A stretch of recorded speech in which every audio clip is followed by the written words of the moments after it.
lost Prof. Can you all hear me? Am I here? We can hear you, Eric, but I think we've lost Prof. Kibwana. Okay, so let me bring in Samuel. Samuel, you wanted to raise a point or ask a question. Samuel, go ahead. Yeah, thank you. Thank you for giving me this chance. First of all, thank you for all the speakers who have spoken today. Thank you, guys. We know you are a busy people, but coming to educate our people is very nice and is very honorable of you. First of all, to the petitioners, that's a very brave move, very brave.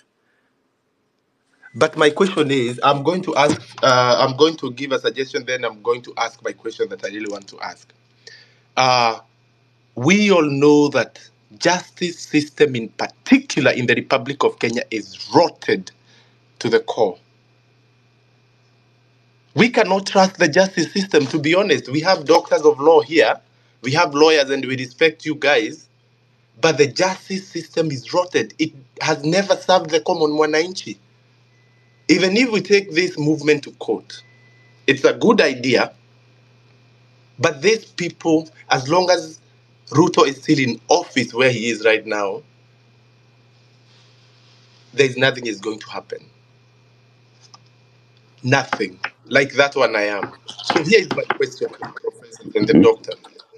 Is there any way we can amend the Article 1 and the Article 3 to be, because the article, the first, the sovereign of the people, if there is a way we can amend this constitution for us to be able to exercise that right as a sovereign, because even after I read, it doesn't give a clear of how the people can participate directly themselves, apart from the either electing or like the constitution is not so much clear. To the professors here, how can we amend it to make sure that we can exercise our power? Thank you. Okay, thank you very much. So the question is how we can amend. Let me pick a couple of more speakers as well. And I want to balance gender here. Apart from the two ladies who are part of the petitioners who've spoken, we've not heard from other ladies. And I think, Mudiora, you can also help me look for more and more ladies who would like to speak, and we give them the mic. Laika, let's hear from you.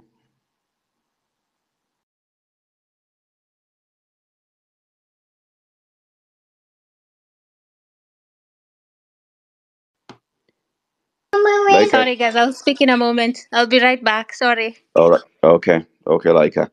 Dr. Kasim, you had started speaking, so let me just give you this mic before I bring in Hannah. And Kasim, I don't know what's up with you. Now you can get me. You have two.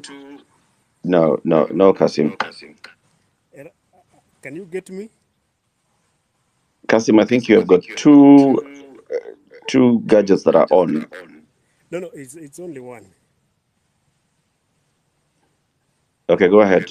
A brief one, although you're very faint. Okay, I have a suggestion and a question. Is it possible to use Article 257 to amend it? We have a popular initiative to amend the constitution so that we include a clause where we can recall a president through a referendum.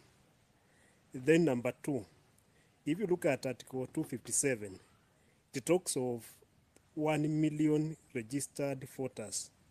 Is that part not in violation of the constitution? Because if we talk of 1 million registered, what about those people who are above 18 and they have an ID card and they are not registered voters? They cannot participate in amending the constitution. That's my two questions. Thank you. Thank you. We'll have the Wakilis answer that. Please, lawyers in the house, you can take this down, and also some of the petitioners, you can come in. Hannah? Thank you, Eric, and your co-host, and everybody on the platform. Yango Simengi, I just got one crucial question, which is, as it is, up to where we are today, we have a constitution, yes, but constitutionality is not being practiced. The constitutions is not, nobody is obeying by those constitutions. We've seen that left, right, center. Now, can we not get the existing constitution to deliver for the many and not the few before we say we want to fiddle with the constitution? Thank you, Eric. Thank you very much, Hannah. Mohammed Willie.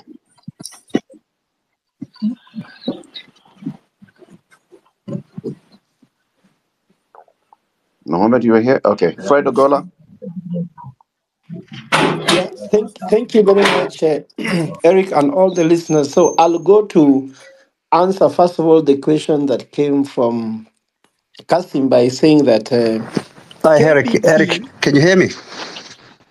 Yes, Mohammed, just hold on a minute. We'll come back to you. Okay. So thank you very much. So I'm saying to say that KBT has got very many initiatives inside it. So concerned citizens under KBT also has a bill which was to be launched on 1st of June, Madaraka Day, that can amend the article, around Article 257 of the Constitution to give a mechanism on which you can actually recall the president directly through a referendum. But we are still saying that even the Constitution as it is can still have that mechanism. So we agreed we are going to have what is called land, sea, and air attack on that Statehouse to make this happen. And looking at what Hannah has said, I also want to respond shortly by saying that, you can say you can enforce the Constitution. And today we gave a statement and we said that no Kenyan can get his right until we have the right person in Statehouse. And we cannot have the right person in Statehouse if we cannot remove the wrong person and replace with the right person. And lastly, we have to send a precedence that there is no guarantee that once you win an election or a term, you can stay forever. And that message will also go to anybody seeking an office, knowing that you stay as your performance. Eric, is it my connection or we've lost communication here? I can hear Prof. We can hear we can hear Professor Fred Ogola very, very clearly. So I don't know what the challenge could be, but Professor Ogola is very clear. Yes, indeed he is. All right. So I'm just concluding by saying that we also need to send a precedent so that nobody can ever come to office thinking about 5 years. You have to be as good as your last assignment. So as you are, even for us home, we are husbands. And I'm sure women are in this platform. Women, if we don't perform tonight, tomorrow, we are not taken with the results we performed last year. So everybody must know that every assignment, you must keep your marriage vows. Just like if you're a head of state, you must ensure you execute as a head of state in every function, every 30 seconds of your work, and every 60 seconds of your work, every 60 minutes of an hour, and every 24 hours of a day, 7 days in a week, and 365 days in a year. That is how it is to be presidential. And I want to insist that we should not worry about the mechanism. Sovereignty, the Article 1, I'm writing a commentary. The sovereign power, you don't have even to be told in details how to do it. You should just know you have it and it is superior. And that's what I'm telling you. Gen Z told us that in very unclear terms. I even said earlier, they don't have to send you notification. Because why should the owner of your house of the house tell you? Even Jesus in the story of the brides, he will come at an hour that the brides do not know. So just be ready. So if you're a head of state, be ready. We will come at an hour that you do not know. We won't specify that to you. Thank you. Thank you, Prof. Well, yeah. Thank you very much, Eric. Mine is not about the law. I'm not a lawyer, and there are better lawyer. There are people who are very good in law who are in the room. guys like Migaya Ketch, my very good friend and classmate and deskmate and housemate. We have, of course, Professor Kivuda Kibwana. I can see also people like Harvey. Mine is just about this whole thing and how, Gen Z are handling it. Look, I think this requires a lot of patience. And as a father of a Gen Z, I don't think that is something Gen Zs are very maybe good at. What is going to happen is these things are not done in a very fast manner the way everybody thinks they would happen. We're in Kenya, we live in Kenya, we grew up in Kenya, we know what happens. My fear is that there is going to be a lost opportunity if people go about it the wrong way. Why am I saying this? I think the best way to bring about change is through the ballot. And if Gen Zs want to bring change in this country, they have to start organizing themselves. They have to put the infrastructure in place. They have to form, movements. They have to register. They have to mobilize. They have to give people IDs. They have to exert all this energy in that direction. We've got only 3 years or even less left to the ballot. There are institutions that basically are very vital in elections, like IEBC. They have to be involved. They have to, yes, like the issue of finance bill. I said, I remember, I don't know if you remember my tweet, Eric, and everyone else, in 2023, I said this thing is sumu. It's going to haunt this administration. And that was because of the housing levy and other things. And I mean, eventually, it was 1 year late, but it came to pass. Now, saying when you go to things like finance bill, you have the right, and it's something that affects you immediately. So I actually supported the finance bill and basically the protests against the finance bill. You can use protests for events or things that you don't want at that particular time. But this issue of, let's remove the president, let's recall the president, let's do a referendum. Yes, okay, you will do it. You'll spend a lot of time on it. You might succeed, you might not succeed. If you succeed, another guy who behaves the same way as the past presidents will come on board. Are you going to keep on doing the same things all the time? The big problem we have is a generational issue. The people who, I would even say, ruled us, basically have got totally different view in life. So if you want to bring a proper change, I think the best way to go about it is through the ballot. And the only way you can do that is if you start preparing now. What I can foresee, and a lot of things I've said basically which came to pass, is all this noise. You have this protest, you have the tear gas. The government is going to fight back. By the time you say, I'm going to remove a president from office, my friend, so many things will go bad. And even if you succeed, and for you to restart this country's economy and everything else, it will continue to hurt you. So the best way to approach this is to start early.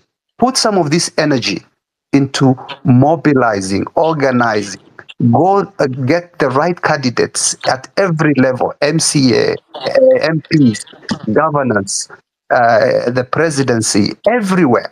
And then you might not even get the presidency. You might not get anything. You might get 50 MPs, 20 MPs. It doesn't matter. That itself is a start. It's good start for change. If you succeed in changing, of course, the presidency, That is that's also fine. My worry is people are going to spend a lot of time about nothing, about wasting their time on how are we going. Ruto must go. We have to do this. We have to do this. Then you find out it's 2027, and then what happens? Thank you, Mohammed. People go to elections, and then you start again. So that's my 25 cents on this. Thank you, Elie. Can I ask you the question? Number one, a referendum is a ballot as well. But also, number two, can all those things happen simultaneously? One, for jurisprudence, just finding out whether if you have a presidency or a legislature that's not responding to the wishes of the people, how do the people exercise that power? And I see that one would be what would come out of this particular petition in court. I think on my part, I lost Eric. I can see that he's talking, but I can't hear him. Can the others hear me? I can hear him correctly, Cyprian. I don't know. Yes, I can hear you, Eric. Okay, so Elia, you got my question. Just answer it briefly. Can these two processes happen simultaneously? Organizing for the next election, but at the same time going to court to set and understand the procedures and testing the Constitution on Article 1?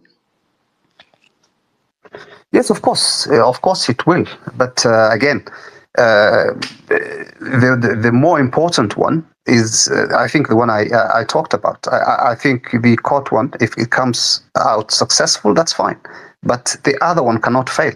I mean, if you don't do anything now, if you don't start a process to organize yourself, to belong to start, you need to form movements, political parties. You need to organize. You need to mobilize. You need to even fundraise. You need to do a lot of things to create, a real movement that can shake the country. I mean, if you go to the court one, that's fine. But again, our courts. There's some court cases going on for 10 years. People can appeal. It will go to, Court of Appeal, and then you go to the Supreme Court. By that time, it's,